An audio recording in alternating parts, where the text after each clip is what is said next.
বড় সাহস তুই ওষুধ চুরি করস? হ্যাঁ, এই চুরি করা ওষুধ খাওয়াইলে কি তোর বা ভালো হইব না? ওর পিছনে আরো ধ্বংস হয়ে যাইব। আমি আপনার এত করে কইলাম আমার আপা অসুস্থ। চুপ! আমি রে নিয়ে চুরির ব্যবসা করো? আমি রে ফোন দে, ফোন দিয়ে বল যে আমার চুরি দেয় আটকে ফেলছে। ফোন দে, ফোন দে। হ্যালো, হ্যালো, আমি ফার্মেসিতে ওষুধ কিনতে আইছিলাম। আমার কাছে না এত টাকা আসছিলাম, বাগিন খাতা নাম লেখায় ধরা লিখায় নাই। পরে আমি হ্যাঁ না করে ওষুধগুলো নিতে ধরে আমার আটকে রাখছে। ঠিক আছে, আমি এখনই আসছি।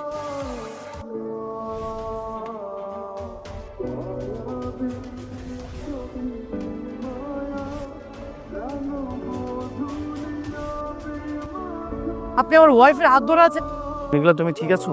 আপনার মাথা কি ঠিক আছে? এরকম একটা চুন্নি আপনার বউ হয় কিভাবে? কি বললেন আপনি? আর একটা উল্টাপাল্টা কথা বললে এই শহরে টিকতে পারবে। সরি স্যার, এই ওষুধের দাম কত? 4,840 টাকা স্যার। এখানে 10,000 টাকা আছে, পুরোটাই আপনার। নেক্সট টাইম যেন এমনটা না হয়।